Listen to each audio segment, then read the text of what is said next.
എല്ലാവർക്കും focus star P S സിയിലേക്ക് സ്വാഗതം. Confidential assistant grade 2 Kerala water authority, അത് കഴിഞ്ഞ പ്രാവശ്യം അല്ലെങ്കിൽ കഴിഞ്ഞ ലിസ്റ്റിൽ എത്രയായിരുന്നു കട്ട് ഓഫ് വന്നത്, പിന്നെ അതുപോലെ തന്നെ എങ്ങനെയാണ് ഡിക്റ്റേഷൻ ടെസ്റ്റിൻ്റെ മാർക്ക്, അതുപോലെ തന്നെ അതിൻ്റെ മാർക്കും പിന്നെ OMR ടെസ്റ്റിൻ്റെ മാർക്കും ആ ഒരു എക്സാമിന് പരിഗണിക്കുമോ അല്ലെങ്കിൽ റാങ്ക് ലിസ്റ്റിലേക്ക് വരുമ്പോൾ അത് പരിഗണിക്കുമോ എന്നുള്ള കാര്യമാണ് നോക്കാൻ പോകുന്നത്. അപ്പോൾ ഇതിൻ്റെ കാറ്റഗറി കോഡ് 350/2012 എന്നുള്ളതാണ്. അപ്പോൾ ഇതിൽ നമ്പർ ഓഫ് ആപ്ലിക്കേഷൻസ് റിസീവ്ഡ് എന്ന് പറയുന്നത് 399 പേരാണ്. 6 വേക്കൻസിയാണ് ഉണ്ടായിരുന്നത്. ഇനി അതിൻ്റെ ആ ഒരു റാങ്ക് ലിസ്റ്റ് നമുക്ക് നോക്കാം.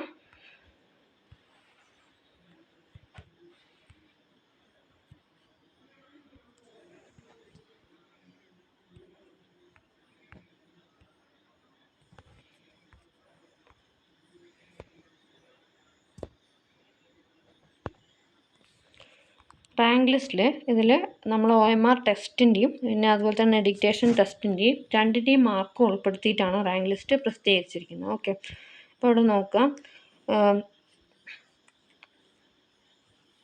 ഇത് ഈ ഒരു എക്സാം അല്ലെങ്കിൽ ഈ ഒരു ലിസ്റ്റ് പ്രസിദ്ധീകരിച്ചിരിക്കുന്നത് merit based on the OMR test held on 11/9/2015 and dictation test held in 25/9/2017. Okay, അപ്പോൾ ഇതിൽ നോക്കാം, നമുക്ക് കട്ട് ഓഫ് നോക്കിക്കഴിഞ്ഞാൽ ഇതിൽ OMR ടെസ്റ്റിൽ ഏറ്റവും കുറഞ്ഞ മാർക്ക് എന്ന് പറയുന്നത് 32 മാർക്കാണ്.